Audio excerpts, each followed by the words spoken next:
I was just going to say, before we launch fully into the subject of the flag, you know, over the weekend since we last met on Friday, there have been a number of people who have asserted that one or more of these designs look like other flags around the world, some national, some within a province of a certain other country.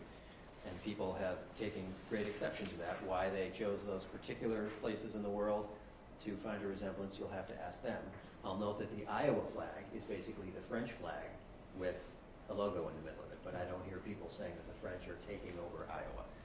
But what I would say is, this is the handout that I provided, which shows the flag, and I hope it illustrates the point, at least that I'm trying to make, which is that the point I'm trying to make is, if through our hours and hours of deliberation, we create a flag which in some people's minds may kind of sort of resemble a flag somewhere along the way in the rest of the world, either at the national level or at the province or state level, then I think that's okay. And this illustrates the point. And the point is that the nation of Chile adopted a flag in 1817.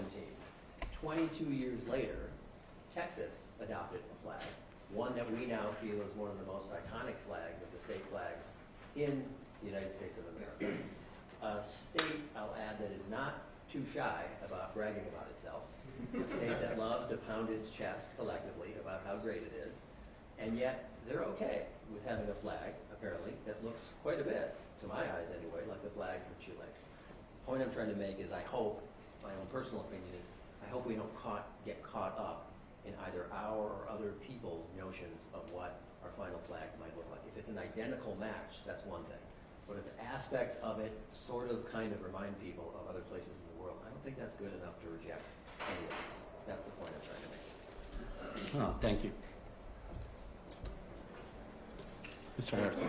Thank you, Chair. And just to add to that a little bit, I think our current state flag looks like 10 to 15 current state flags in the country. So, yeah, just to echo that point. Also, I happened to see a Facebook page from the city of Luverne, like its newspaper or something like that has a Facebook page, and they're incredibly proud, and rightly so, of Andrew, the designer of 1953. That was probably the most heartwarming substance I've read